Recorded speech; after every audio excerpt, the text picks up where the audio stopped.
ফ্রিজের দরজা নিয়ে চিন্তায় আছেন? দরজা ফাঁকা থাকে, খাবার নষ্ট হয়ে যায়, ঠান্ডা কম হয়, এইসব সমস্যা এড়াতে আছে রুদ্র রেফ্রিজারেটর আপনাদের পাশে। তো দেখেন, আমরা চায়না থেকে ইম্পোর্ট করেছি একটি চায়নাদের মেশিন। এগুলো সাহায্যে আমরা গ্যাসকিটগুলো জোড়া দিতে পারি খুব সুন্দরভাবে, অরিজিনাল ফিটিংয়ের মতো।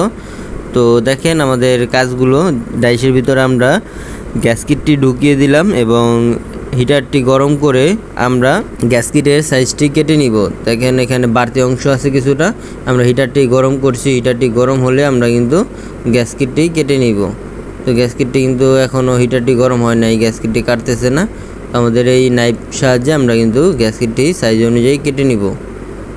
তো ভিডিওটি মনোযোগ দিয়ে দেখবেন, এবং যারা ঢাকার মধ্যে এই গ্যাসকিটগুলো অর্ডার করতে চাচ্ছেন আমাদের সাথে যোগাযোগ করবেন। ঢাকার বাইরে কুরিয়ারের মাধ্যমে নিতে চাইলেও নিতে পারবেন, আগে পে করতে হবে, এরপরে আমরা গ্যাসকিটটি তৈরি করে আপনাদেরকে দেব।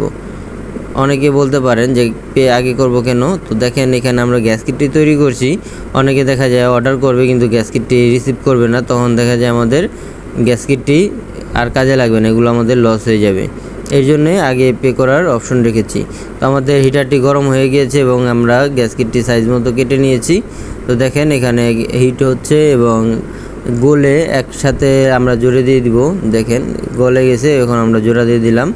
তো এইভাবে আমাদের গ্যাসকিটটি তৈরি হয়। দেখেন আমরা নাটটি খুলে নিব এবং গ্যাসকিটটি ডাইসের থেকে বের করে নিব। তো দেখেন আমাদের ফিনিশিং কিন্তু খুব সুন্দর হয়েছে, এবং এক্সট্রা উপরে কিছু বাড়তি অংশ আছে, এগুলো আমরা কেটে ফিনিশিং দিয়ে দিব। তো এখানে বাড়তি অংশ থাকে, একটু স্বাভাবিক, এটি আমরা কেটে ফিনিশিং দিয়ে দিলাম। আমাদের গ্যাসকিট তৈরি কিন্তু কমপ্লিট। এইভাবেই কিন্তু আমাদের কাজগুলো হয়ে থাকে। তো যারা আমাদের ভিডিওটি ভালো লেগেছে লাইক করবেন, চ্যানেলটি সাবস্ক্রাইব করবেন।